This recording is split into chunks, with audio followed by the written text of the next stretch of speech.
আসসালামু আলাইকুম এভরিওয়ান। আজকে বেসিক্যালি তৃতীয় রমজান এবং আজকে ছিল আমার লেগ ডে।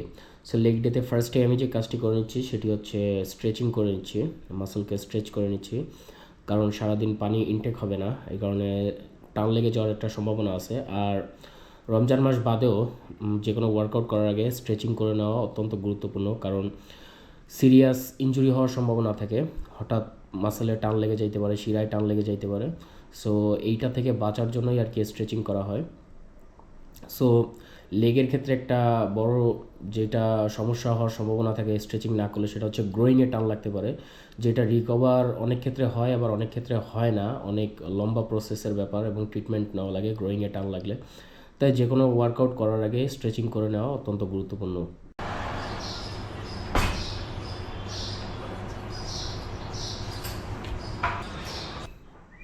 স্ট্রেচিং শেষ করার পর আমি প্রথম যে ওয়ার্কআউটটি পারফর্ম করব সেটা হচ্ছে লেগ এক্সটেনশন। এই ক্ষেত্রে আমি কিন্তু ওয়েট অন্যান্য দিনের থেকে তুলনামূলক অনেকটা কম নিয়েছি, লাইট ওয়েটে পারফর্ম করতেছি এবং আমি কিন্তু আলাদা আলাদা মাসেল পার্ট পারফর্ম করব এবং এইটা আমি পারফর্ম করব 3 সেট। অর্থাৎ ফার্স্ট সেটে আমি পায়ের টো কিছুটা বাইরের দিকে রাখবো এবং সেকেন্ড সেটে আমি পায়ের টো কিছুটা ভিতরের দিকে রাখবো অর্থাৎ এ শেপের মতো, এবং সর্বশেষ যে সেট থাকবে সেটাতে পায়ের টোয়ের পজিশন একেবারে সোজা অর্থাৎ এইচের মতো থাকবে। সো এইটাতে কিন্তু ডিফারেন্ট ডিফারেন্ট মাসেল ট্রেন হবে, এক একটা সেটে আলাদা আলাদা মাসেল ট্রেন হবে। আর এই বিষয়ে আমি বিস্তারিত একটি ভিডিও আগেই বানিয়েছি, আপনারা চাইলে সেই ভিডিওটি দেখতে পারেন।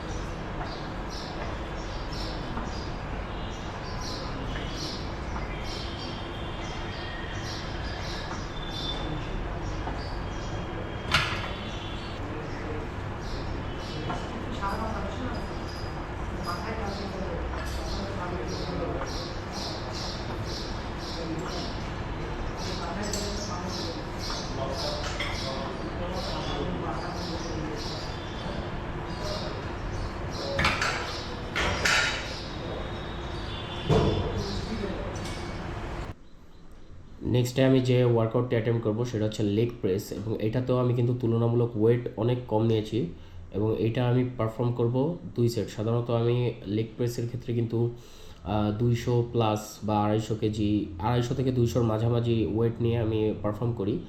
যেহেতু রমজান মাস এই কারণে ওয়েট কিন্তু অর্ধেক নিয়ে আমি কাজ করতেছি, অর্থাৎ 100 বা 110 এরকম ওয়েট নিয়ে আমি কাজ করতেছি।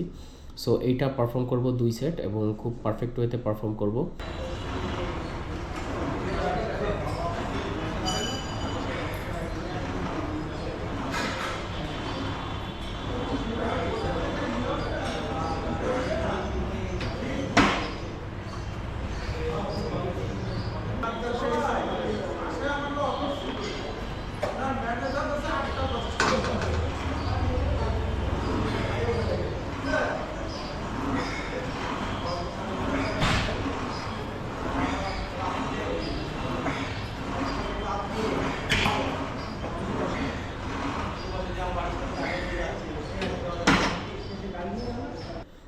সো এতক্ষণ যে ওয়ার্কআউটগুলো করছে এগুলো হচ্ছে কোয়াডের জন্য। সো এখন কিন্তু হ্যামস্ট্রিং এবং গ্লুটের জন্য হ্যামস্ট্রিং কার্ল যেটা আছে এটা পারফর্ম করব। এটাও 2 সেট পারফর্ম করব এবং ওয়েট থাকবে কিন্তু একেবারে লাইট ওয়েট।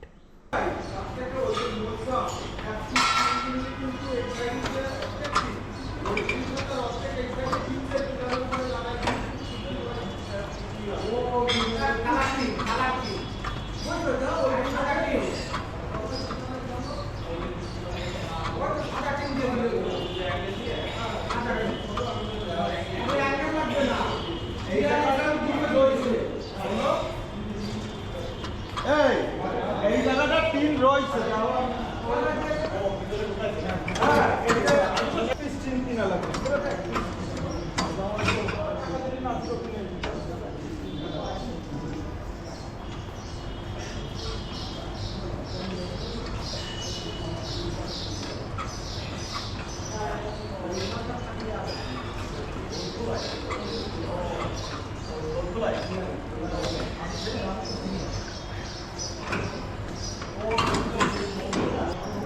লেগের জন্য সর্বশেষ যে ওয়ার্কআউটটি পারফর্ম করব এটি হচ্ছে কাপ মাসেলের জন্য, এবং এটাও পারফর্ম করব 2 সেট, এবং এটাও আমি সচরাচর যে ওয়েট নিয়ে ওয়ার্কআউটটা করি তার অর্ধেক নিয়ে পারফর্ম করব।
সর্বশেষে আমি যে ওয়ার্কআউটটি পারফর্ম করব এটি হচ্ছে ডাম্বেল শ্র্যাক, যেটা বেসিক্যালি ট্রাফস মাসেলে হিট করে। সো ট্রাফসের জন্য আমি সাধারণত আপার ট্রাফসের জন্য বারবেল শ্র্যাকই করে থাকি, পারফর্ম করে থাকি, কিন্তু যেহেতু রমজান মাস অতটা ওয়েট ক্যারি করে আমার পক্ষে করা সম্ভব না, তাই আমি মিডল ট্রাফসে হিট করার জন্য ডাম্বেল শ্র্যাকটাই পারফর্ম করতেছি। সো এই ক্ষেত্রে একটু খেয়াল রাখতে হবে যাতে হাতটা সামান্য ফাঁকা রেখে যাতে পারফর্ম করা যায়, অর্থাৎ ওয়াইড গ্রিপ রাখা যায়, এবং বডিটা সামনের দিকে সামান্য ঝুঁকে দিতে হবে।